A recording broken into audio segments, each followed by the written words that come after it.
Tonight, we're talking about the painful yet inspiring story of Sarah Kopp, an Australian woman whose 31-year-old teacher started grooming her when she was only 15 years old. He manipulated her into marrying him and starting a family, until she made the brave decision to finally bring him to justice. And now, she's working hard to make sure other people don't experience what she did. Let's get into it.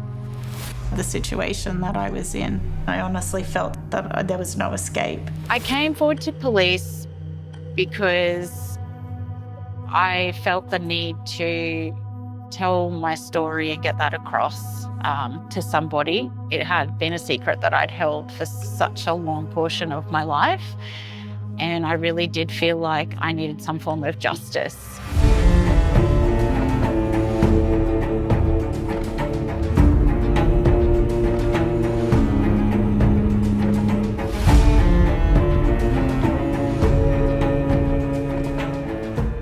Hi, I'm Katie Ring, and this is Crime House Daily, your weekday true crime companion.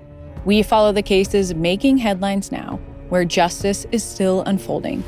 This is a Night Watch episode bringing you today's biggest crime stories.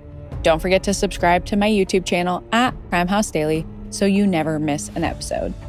This episode discusses active criminal cases and breaking news. The information we share is based on what's publicly available at the time of recording and may change as new evidence comes to light. We aim to inform, not to decide guilt or innocence. So everyone mentioned is presumed innocent until proven guilty in a court of law.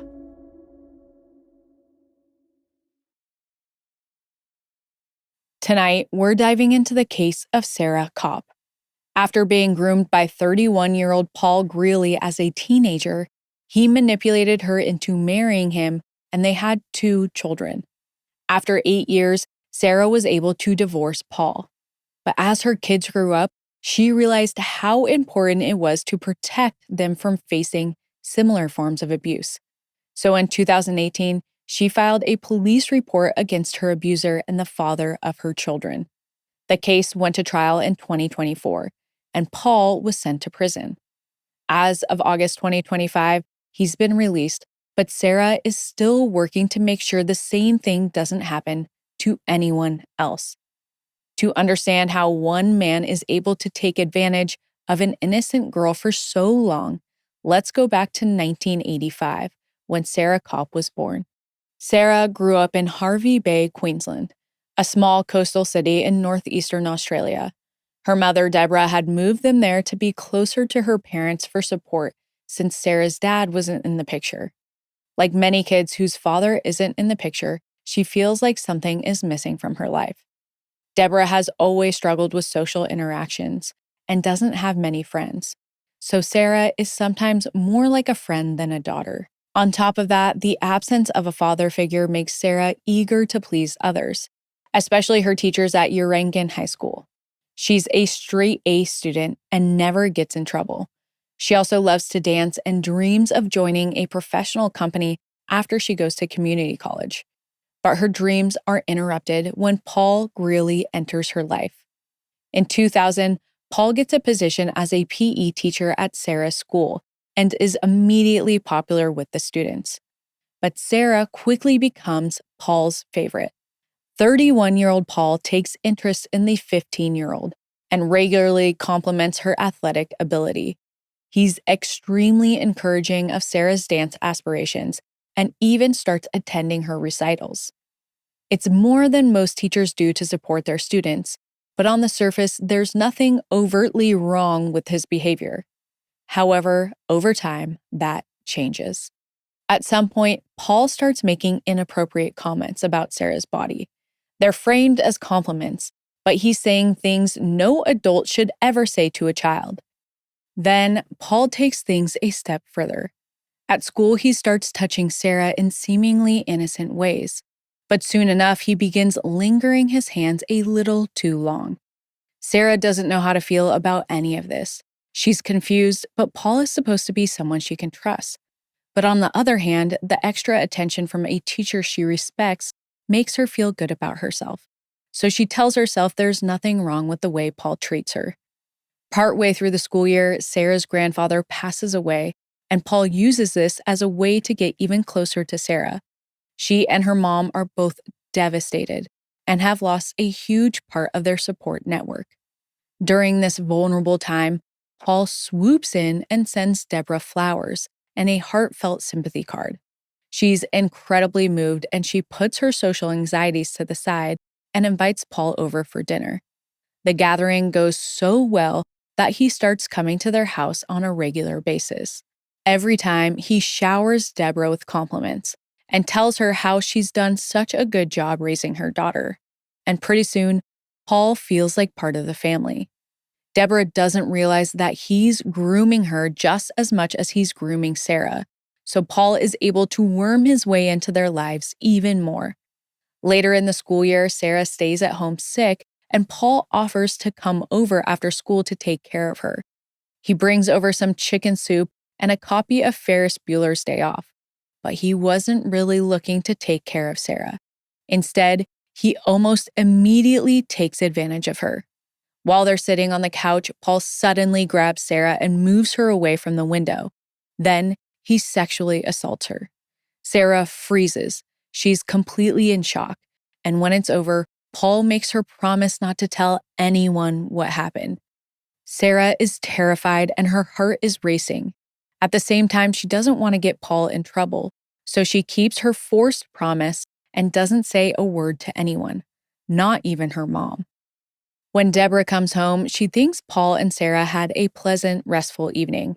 And after that day, she continues to invite him over for casual visits. Paul always graciously accepts and charms Deborah while they make friendly conversation. Each time after Deborah goes to bed, Paul sneaks into Sarah's room and assaults her. Sarah can't escape Paul at school either. He passes her notes, uses pet names for her, and develops code words to talk about what he's doing to her. He signs one of his notes, "Love, Paul." Paul acts so nonchalant about everything, Sarah begins to feel like what's going on is actually normal. She becomes convinced that Paul is simply teaching her how to be in a romantic relationship. Still, the pressure to keep everything a secret weighs on her. And pretty soon, the secret comes out. But rather than face the music, Paul takes Sarah and flees.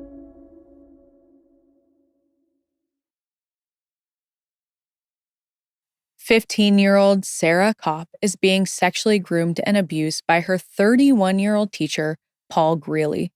Like predators do, Paul had gained the trust of Sarah's mom and wormed his way into their family. The situation started as uncomfortable comments from her teacher, but by 2000, it had transitioned to full-on sexual assault. Sarah is a young girl who does not know how to feel about Paul's behavior. On one hand, she respects him and craves the love of a father figure. She thinks he's just teaching her how to be in a relationship. But she is also hesitant with the secret weighing heavily on her. Finally, in December of that year, right before Christmas, Sarah asks her mother, Deborah, to sit down. And Sarah tells her everything.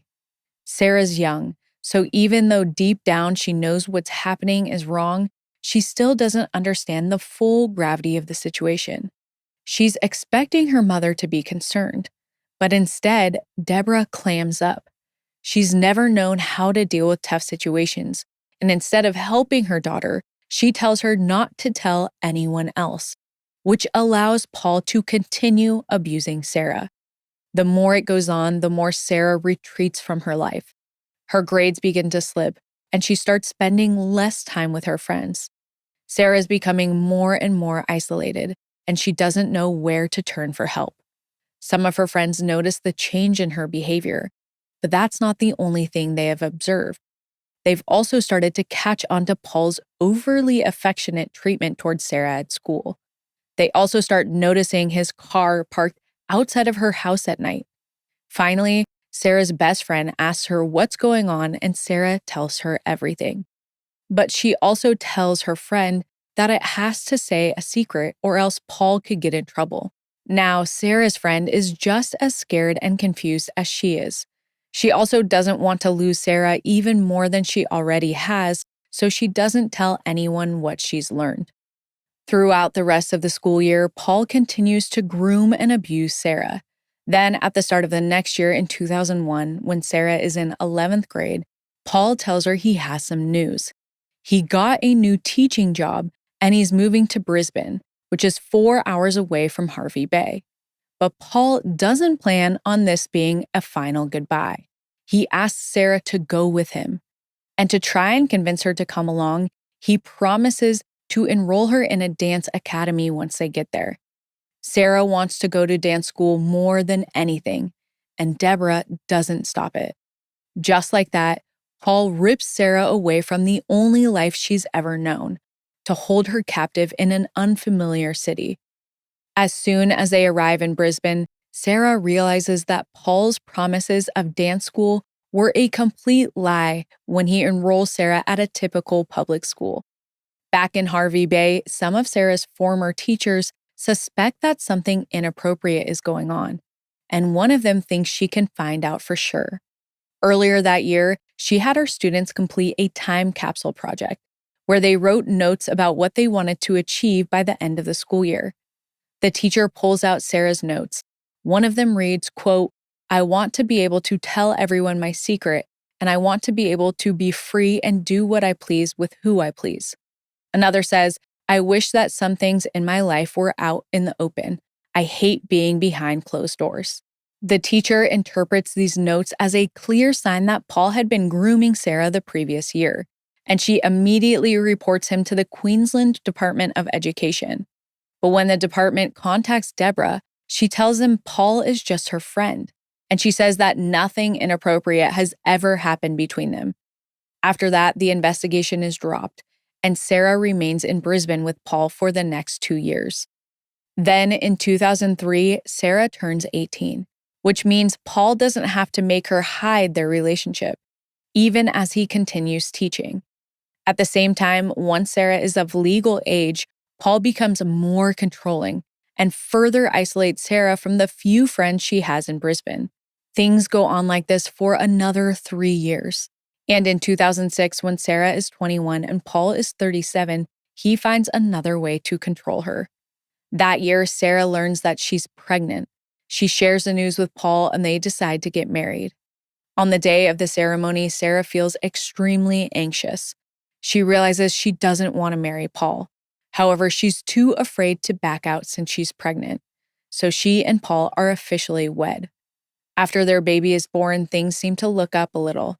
Sarah and Paul move back to Hervey Bay to live with Deborah. But unfortunately, returning home doesn't change anything. In fact, it only chains her to Paul even more. Eventually, they have a second child. And as Sarah gets older and dives deeper into motherhood, Paul's temper becomes more and more fragile. He's easily upset, and he starts belittling and insulting Sarah on a regular basis. He also gaslights her into believing all of their marital problems are her fault. When Sarah sticks up for herself, Paul says he misses the, quote, "cute little girl she used to be." At this point, Sarah still believes she's in a normal relationship, but she also knows she needs help figuring out how to stop fighting with Paul so much. So she gets in touch with a psychiatrist. When she tells the doctor about how he's been treating her lately, the doctor explains that they're in a toxic relationship. It takes Sarah a while to accept it, but she eventually comes to terms with it. She is in a toxic relationship, and she's had enough. So after 8 years of marriage, she files for divorce. After the split, Sarah does her best to move on with her life. She enrolls at a university to study dance just like she'd always wanted, and eventually earns her teaching certificate. She is finally living on her own terms, but her past seems to haunt her. The more distance she gets from Paul, the more she reflects on things, not just from their marriage, but from the time she was 15 years old. Years go by, and one day, everything suddenly becomes clear. Paul groomed her. Her former teacher, ex-husband, and father of her kids is a child abuser. And at the same time, Sarah's daughter is nearing the same age that she was when Paul first began grooming her. Sarah refuses to let the same thing happen to her kids, or anyone's kids, if she can help it. She has to report Paul. At first, Sarah is a little nervous to go to the police. She's afraid they won't believe her, especially since she and Paul were once married. Plus, she's afraid that sending him to jail will be too hard on her kids. But Sarah reminds herself that Paul is still working as a teacher, and every passing day he poses a threat. So finally, in 2018, 4 years after her divorce, Sarah walks into a police station in Brisbane and reports Paul. And after that, her whole life changes.